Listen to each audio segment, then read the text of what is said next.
अस्सलाम वालेकुम, नमस्कार, सत श्री अकाल एंड गुड इवनिंग। मैं हूँ आरज़ू काज़मी और आप हमेशा की तरह से देख रहे हैं पॉइंट ऑफ व्यू। हमारे साथ हैं जी सुमित जैन साहब, कॉफ़ी विद सुमित। और अब गर्मी में भी कॉफ़ी पीने वाले हैं। Thank you so much sir and नी हाओ सर, क्या आप आए? नहीं हाओ, आपको ये भाषा याद करनी पड़ेगी पूरी की पूरी। अब नी हाओ से आगे भी चलना पड़ेगा आपको। वो तो अभी आप लोग बताएंगे आपकी क्या हालत है। अभी सुनने में आया सर 145% टैरिफ लगा दिया है डोनाल्ड ट्रंप ने, लेकिन उसके साथ ही डोनाल्ड ट्रंप का आज में न्यूज देख रही थी कि उनका मेडिकल चेकअप करवाया जा रहा है जिसमें उनका दिमाग भी चेक होगा। तो क्या कहेंगे आप कि इस वक्त चाइना की क्या हालत है? वैसे चाइना ने भी पलट के 87% शायद लगाया है। पहली बात है कि चाइना ने अब जवाब देना ही बंद कर दिया। वो कहते हैं पागल है, तो मुझे जवाब देने की जरूरत क्या है। और अगर उसने 145 लगाया है तो यहाँ पर चाइना में आवाजें थी कि सर शी जिनपिंग को बोला गया आप भी 180% लगा लीजिए। वो कहता यार कोई पागल है तो मैं भी पागल बन जाऊं, इसलिए कोई फर्क नहीं पड़ता। 100% भी लगा दिया, 87% लगा दिया। इसके बाद अमेरिकन प्रोडक्ट्स इतने महंगे हो गए हैं कि वो अब चाइना में इंपोर्ट नहीं हो सकते। आप 87 लगाइए, आप 100 लगाइए, आप 500 लगा लीजिए, ये कहने की बातें हैं। अगर शी जिनपिंग 180 कर देते परसेंट, क्योंकि अमेरिका ने 145 लगाया है, तो अमेरिका में जो डोनाल्ड ट्रंप है उसी वक्त बोलते 300। तो ये तो बोली हो गई कि भाई लगाते रहो, कौन ज्यादा बोली लगाएगा, लेकिन उसका फर्क नहीं पड़ता। एक्चुअल में ग्राउंड पर क्या काम हो रहा है, we have to understand that. China को एक चीज समझ आ गई, यह समझ पहले भी थी कि अमेरिका हमारे बिना, यानी कि चाइना के बिना सरवाइव ही नहीं कर सकता। 100% सामान अमेरिका के अंदर जो आता है, कई इंडस्ट्रीज में, जैसे इलेक्ट्रॉनिक्स है, इवन की जो कंप्यूटिंग का सामान आ रहा है, कुछ भी आ रहा है, वो 100% डिपेंडेंसी वो चाइना के ऊपर है।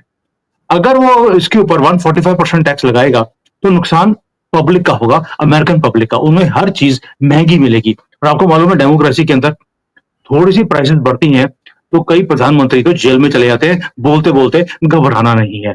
वो इसलिए अंदर गए क्योंकि प्राइसेस बढ़ गई थी। अब यहाँ पे ट्रंप का भी यही हाल होने वाला है, एंड चाइना अंडरस्टैंड्स दिस। तो यहाँ पर थोड़ा सा यही जरूर है कि इंडस्ट्री बंद हो रही है। चाइना के अंदर इंडस्ट्री बंद हो रही है जो डिपेंडेंट थे 100% अमेरिका के ऊपर, अमेरिकन एक्सपोर्ट्स के ऊपर। उनके पास ऑर्डर्स नहीं है, वो बंद हो रहे हैं। लेकिन चाइना ने भी कुछ कर दिया। चाइना ने भी क्या कर दिया कि जितने नेशनलिस्ट लोग हैं पूरे दुनिया के, उनको एक चौका होता है, चौका, वो चौका डाल दिया। चौका ये है कि चाइना ने बोला कि भाई यहां पर प्राइसेस जो है रॉ मटेरियल कॉस्ट के ऊपर आपको फिनिश गुड्स मिलेंगे, यानी कि ऑलरेडी 50% सस्ता है चाइना आज की डेट में, पहले से भी। और ऊपर से गवर्नमेंट कहती है कि इसके ऊपर जो लोकल टैक्सेस लगते थे 15% का, वैट लगता था 17% का, वो भी मैं माफ करता हूं। आप आइए, आइए यहां पर सामान खरीदिए और चले जाइए, कोई फर्क नहीं पड़ता। और अपने कंट्री में जाकर आप सामान बेचिए, वहां पे पैसे बनाइए। यानी कि आप आज चाइना में आते हैं तो 1 रुपए का सामान आपको 40 पैसे में मिलता है, जो अपने कंट्री में जाकर आप 1 रुपए में बेचेंगे तो आपको 60 पैसे का आपको फायदा होगा। क्योंकि आपको इकोनॉमिक्स की लेने और देने की ज्यादा पता है पाकिस्तानियों को, तो मैं आपकी भाषा में बोल रहा हूँ कि आपको 40 पैसे लगाकर 60 पैसे का फायदा होगा। तो चाइना ने एक ही काम किया कि इससे जो अमेरिका में जो नेशनलिस्ट थे, जो कहते थे हम चाइना से सामान नहीं खरीदेंगे, इंडिया में हम चाइना से सामान नहीं खरीदेंगे, उनमें मुंह में आ रहा है पानी। वो सारे आ रहे हैं यहाँ पर चाइना में। तो उन्होंने बोला जी वीजा दो। चाइना ने एक काम और कर दिया, वो कहता वीजा भी लेने की जरूरत नहीं है कि 10 दिन का वीजा फ्री एंट्री है चाइना के अंदर। आप आइए, आइए यहाँ पर सामान खरीदिए सस्ते में, ऊपर से मेरे से डिस्काउंट लीजिए और अपने कंट्री में जाकर अपने कंट्री का भट्ठा बैठाइए। यानी कि मगर एक आपकी चीज और मगर हम्म, एक चीज और सर, मैं वही ढूंढ रही थी अभी मोबाइल में और ये मुझे मिल गया है और मैं ये आपको दिखाऊं। देखिए चाइना ये भी कर रहा है, ये देखिए। ये जो अमेरिका को दोबारा से ग्रेटर अमेरिका बनाना चाह रहे हैं डोनाल्ड ट्रंप, तो उसके लिए चाइना ये देखे कि इसकी प्राइस कैसे चेंज होती गई है। जैसे जैसे टैरिफ चेंज हुआ है वैसे वैसे मेड इन चाइना प्रोडक्ट्स है। मगर सर बात सारी ये है कि आपने आपने आपने हैरानी की बात नहीं देखी कि जो हाँ, डोनाल्ड ट्रंप का जो पॉलिसी था, इट वाज वेरी वेरी, जिसमें बोलते ग्रेट पॉलिसी निकाली उन्होंने कि हाँ, सारे दुनिया के साथ जो ट्रेड है अमेरिका का, वो नेगेटिव में था। लेकिन most of the countries were taking advantage of America. तो डोनाल्ड ट्रंप ने बोला कि भैया एक ही काम करो, जो टैक्स आप लगाते हैं हम भी लगाएंगे। डिप्लोमेसी में it was a perfect move. लेकिन डोनाल्ड ट्रंप ने दूसरी तरफ से ये नहीं देखा कि भाई जो उनकी अपनी मेक अमेरिका ग्रेट अगेन की जो कैप है, वो भी चाइना में बन के आती है। यानी हाँ। कि उनका अपना जो बेस है, उन्होंने अपने बेस को ही हिला के रख दिया। Maybe he was trying to see कि यार चाइना झुक जाएगा, चाइना की जो डिपेंडेंसी अमेरिका के ऊपर इतनी ज़्यादा है। और मैंने पहले दिन बोला था, मैं चाइना के डीएनए को अच्छी तरह से जानता हूँ इन कम्युनिस्ट लोगों का। ये कुछ भी कर लेंगे, झुकेंगे नहीं और झुकेंगे भी तो किसी को दिखेगा नहीं।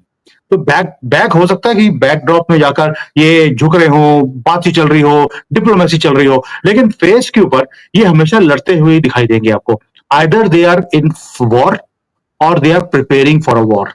ये हमेशा आपको होएगा, कभी भारत को आके दिखा दी, कभी ताइवान को दिखा दी, कभी जापान को दिखा दी, कभी अमेरिका को दिखा दी। ये हमेशा ही ये वाला काम करते रहेंगे। सो चाइना के अंदर एक ही चीज है, दे नो कि अमेरिका की डिपेंडेंसी पूरी हमारे ऊपर है। अभी भारत वहां तक पहुंचा नहीं है कि इसको रिप्लेस कर सके चाइना को, तो उसको करने के लिए 2-3 साल लगेंगे और ट्रंप के पास 2-3 साल नहीं है। Trump wants results in the next 1 और 2 मंथ्स। तभी उन्होंने 90 डेज का जो यू टर्न लिया है। मुझे लगता है इमरान खान को कभी मिले थे, इन्होंने भी यू टर्न सीख लिया कि यू टर्न कैसे करते हैं। तो इन्होंने भी यू टर्न ले लिया 90 दिन का।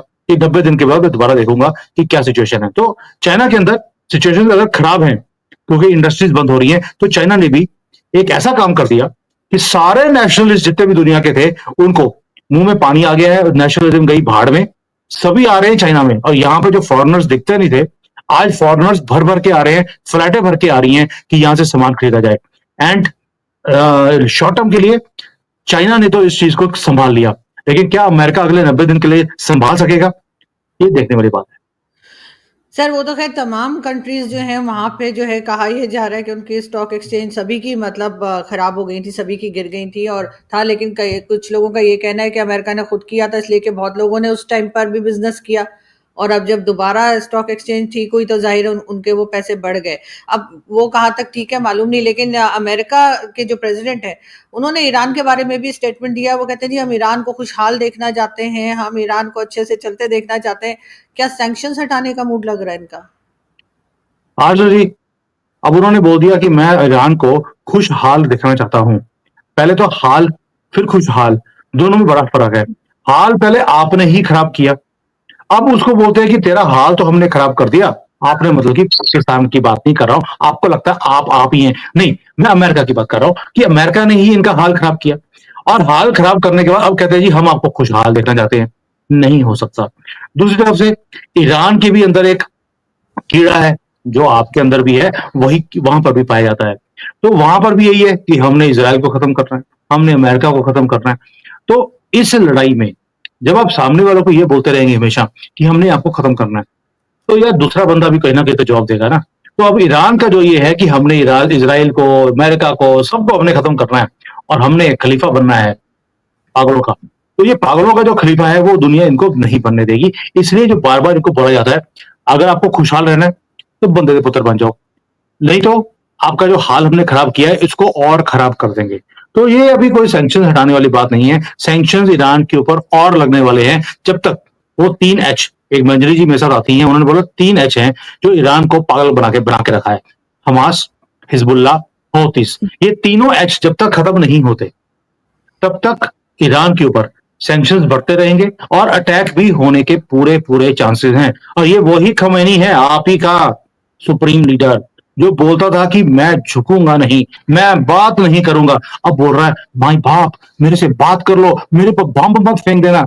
वही वही हाल होता है इनका। ये कदमों में जो जल्दी आए थे सुप्रीम लीडर्स। लेकिन सर बात तो सारी ये कि डोनाल्ड ट्रंप साहब ने तो आने से पहले ये भी कहा था कि मैं जहां जहां पर भी जंग चल रही है या वॉर चल रही है उसको भी रुकवा देंगे, लेकिन आने के बाद वो या तो अपने कंट्री से लोगों को निकालने में लग गए या टैरिफ लगाने में लग गए। वो जो वो रशिया और बाकी जगह जो वॉर चल रही है उसको तो उन्होंने देखा ही नहीं है, बल्कि देखो उल्टा इसराइल को और वेपन्स भेज दिए।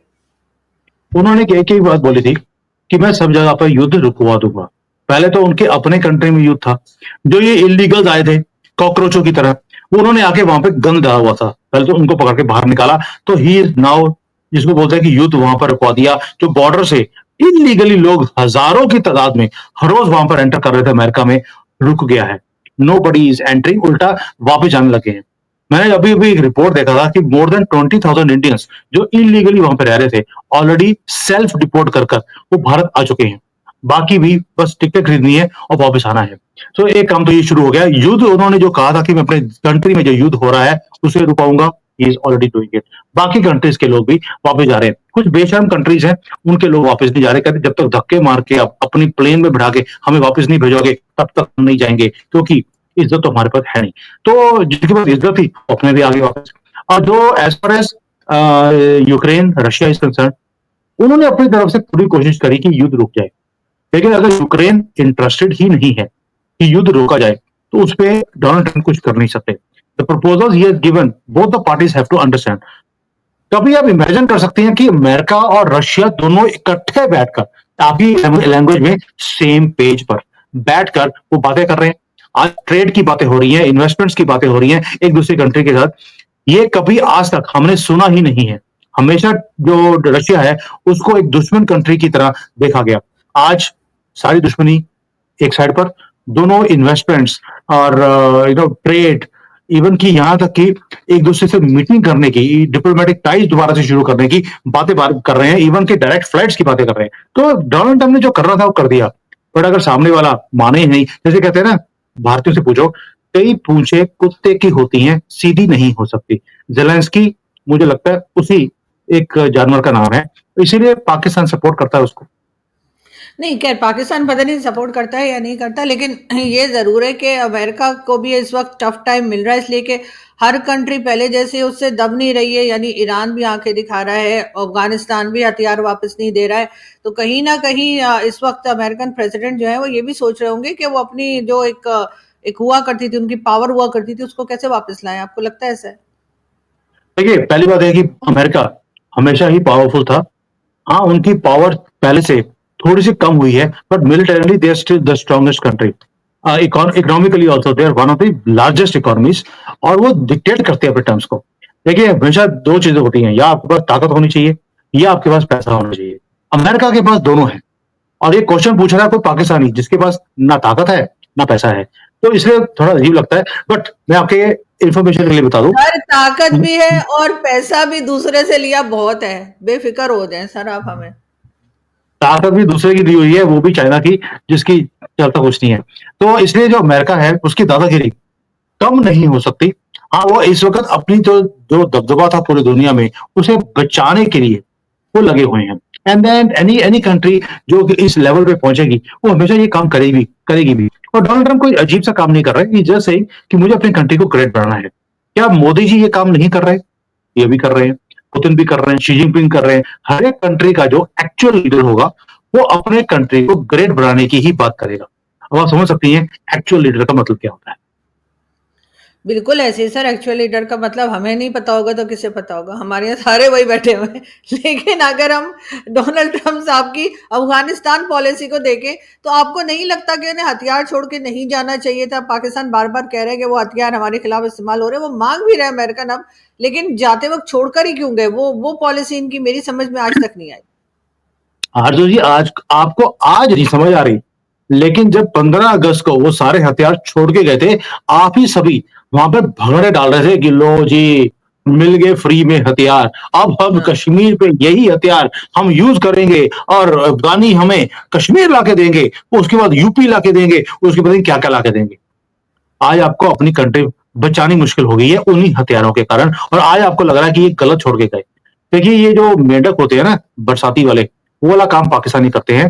तो अब मुझे उस वक्त हम थोड़ी चिंता में थे कि क्या ये हथियार हमारे अगेंस्ट यूज होंगे, लेकिन आज हम खुश हैं, आप रो रहे हैं। 15 अगस्त 2021 को आप खुश थे। तो ये ऐसे चलता है डिप्लोमेसी में। मेरे हिसाब से तो जो अमेरिका छोड़ के गया, अच्छा ही किया, और आप तो एंजॉय कर ही रहे हैं। और हम चाहते भी थे कि जैसे हम यहाँ पर दिवाली होती है हमारे अक्टूबर में, हम एंजॉय करते हैं, आप भी पूरा साल एंजॉय कीजिए। तो अब आप कर रही हैं, आप एंजॉय कीजिए।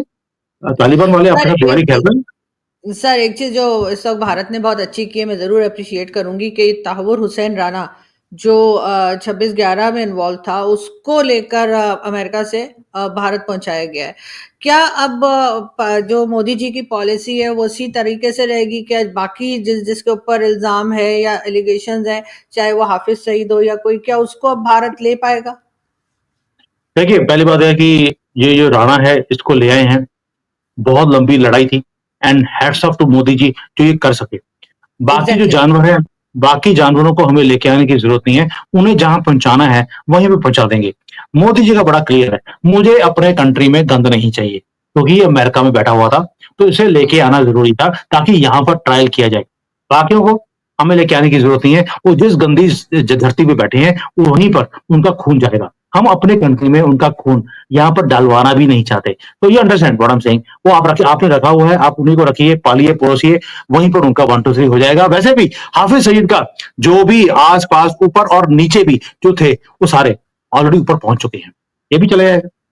नहीं सर, वैसे तो मैं बहुत एप्रिशिएट करती हूँ कि मोदी जी का ये स्टेप जो था बहुत अच्छा था और इसी तरीके से अगर इस ये आदमी इन्वॉल्व है तो इसको लाना चाहिए था, इसको सज़ा भी देनी चाहिए इसलिए कि वो एक बहुत ही खौफनाक इंसिडेंट था और आई स्टिल रिमेंबर कि वो 3 से 4 दिन टीवी पर हम लोग भी यहाँ पे देखते रहे और बहुत अफ़सोस है जितने लोगों की भी जानें गई।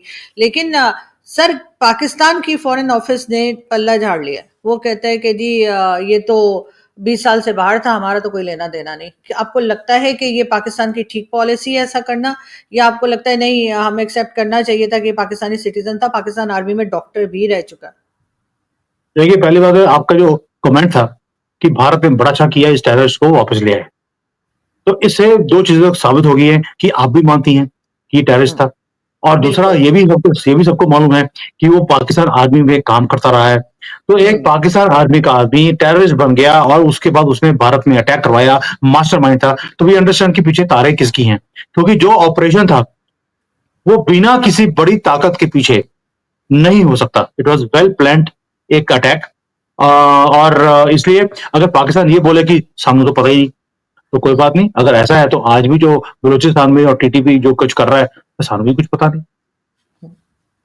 लेकिन सर बहरहाल मुझे तो इस बात का यकीनन बहुत अफ़सोस है जो कुछ हुआ था 26/11 का और इस तरह के जो पकड़े गए हैं मुजरिम जो आहिस्ता-आहिस्ता करके मोदी जी लाते जा रहे हैं। इससे पहले अजमल कसाब का भी हमने देखा लेकिन पाकिस्तान की जो ये पॉलिसी है कि आप डिनायल मोड में चले जाएँ, आप मना कर दें, नहीं तो अगर कोई बोल भी रहा है इस बारे में तो वो उसको कहेंगे कि ये तो गद्दारी कर रहा है।